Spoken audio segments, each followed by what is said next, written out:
This is me na nagdadrive ng 5 AM. At ito naman yung asawa ko at meron kaming problema. You see, lagi kaming magkasama sa office, sa gym, at syempre tuwing may event ng Kel.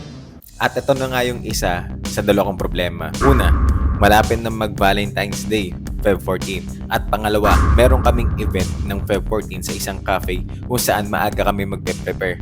Kaya naman, nag-isip ako ng 4-step foolproof plan para sa Feb 14. Number 1, ipaisip sa kanya na wala akong bibigay na flowers sa Valentine's Day.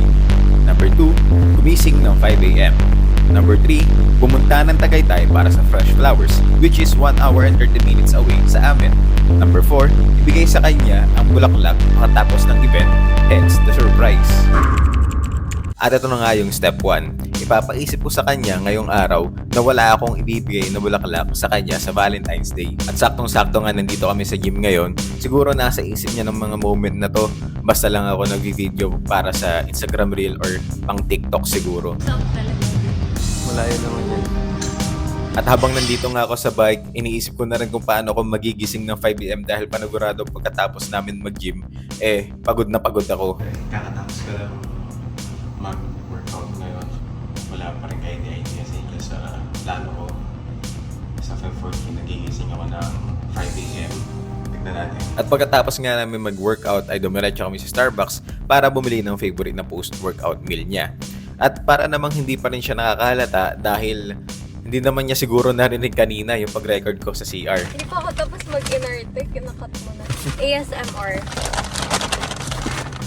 At habang busy nga siya na i-open yung kakainin niya pagkatapos mag-workout ay nasa isip ko naman kung paano ako magigising ng 5 AM. Napagod ako dahil pagkatapos dumiretso pa kami ng office dahil may meeting pa kami.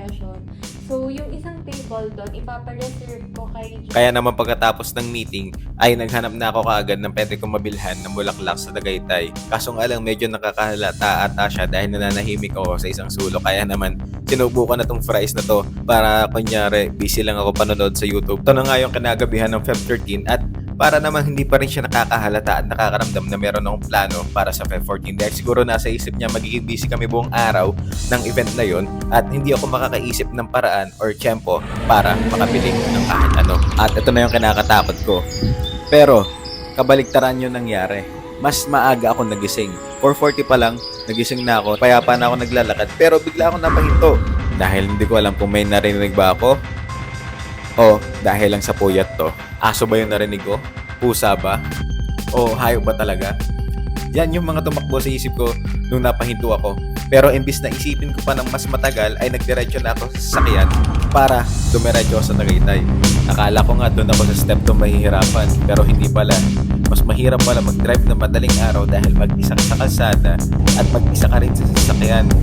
Wala akong iniisip kundi hindi ang part na yan. Bakit sa tuwing nagmamadali, tsaka pa doon nagpapagas palagi? Kaya naman pagkagas ay nagmamadali ako dahil 5:04 AM na at ilang stoplight lang yung dadaanan ko pero unti-unti na akong tinatalaban ng antok.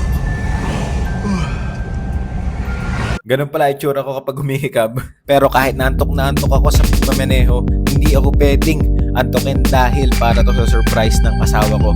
Pero merong signs pa rin na medyo inaantok ako dahil dito sa mga unang tindahan na tinabayan ko na akala ko mga bulaklak ang tinitinda ay puro prutas pala. Kaya naman binaybay ko talaga hanggang sa makarating ako sa bilihan ng mga bulaklak.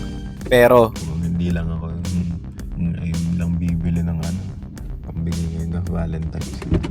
kaya naman bumaba kaagad ako at pagdating ko nga sa tindahan ng mga bulaklak ay na-overwhelm ako.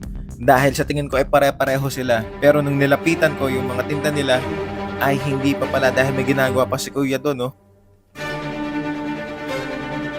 At ito na nga ang umpisa ng paghahanap ng bouquet para sa asawa ko bago pa sumikat ang araw. Wala nga akong ginawa kundi lumipat at lumipat ng mga tindahan hanggang sa nakapag-decide ako kung alin yung bibilin ko na bulaklak.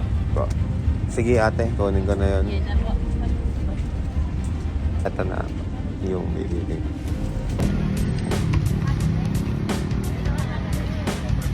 Thank you po ate.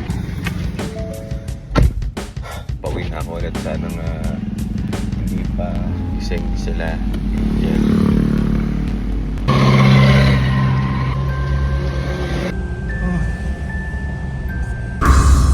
Time check 6:04. Tingin ko na lang na bumili ako ng breakfast namin.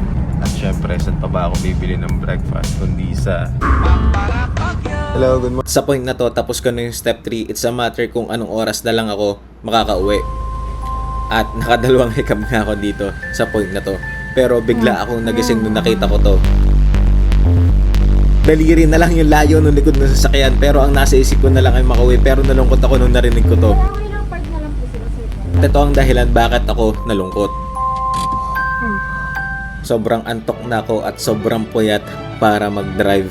Kaya naman, ito na yung mga pinaggagawa ko habang nag-aantay. Katapos ko nga tumingin sa imaginary relo at magbilang ng sasakyan, sa wakas, ito na rin yung order ko. Okay, kompleto na. Thank you. Time check 6:24. Habang pabalik nga ako, medyo kinakabahan ako dahil ito na yung oras ng gising ni Angel eh. Doon kasi sa KL office ko iniwan yung flowers para kay Angel eh. At ito na ang final step.